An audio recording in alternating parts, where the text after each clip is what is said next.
ఇప్పుడు పసుపు తెచ్చుతున్నారు మా దగ్గర. భయపడకండి, మా పక్క పలుచు వాళ్ళు లేరా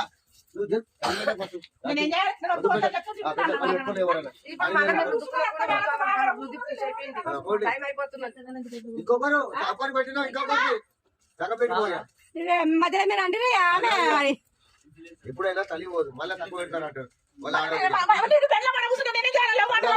మా ఇంట్లో గట్టిగా అరిచేదంటే ఇప్పుడు పసుపులు దించే ప్రోగ్రామ్ మా దగ్గర. నిన్ననే పెళ్లి అయింది కదా, పెళ్లి కూతురుకి పెళ్లి కొడుకుకి ఇట్లా పందిట్లో కూర్చోబెట్టయితే పసుపులు దించుతారంట. అత్తమ్మ, పసుపు దించడం అంటే ఏం ప్రోగ్రామ్? అదే దేనికి దించుతారు?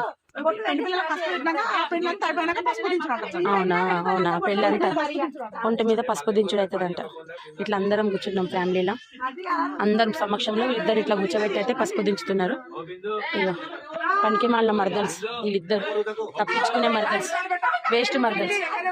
మా పిన్ని చెన్నై కుట్టి కానీ తెలుగు కుట్టి. ఇప్పుడు వీళ్ళందరూ మా బామర్దులు, అందరు అడావిడి అడావిడి అడావిడి. పైసలు పెట్టండి పసుపు తెచ్చినందుకు 1000 రూపాయలు. ఎప్పుడు అడగాలి? మంగళారు తెచ్చేటప్పుడు. మంగళారు తెచ్చేటప్పుడు ఇప్పుడు వదిలే తీసుకుంటది పైసలు.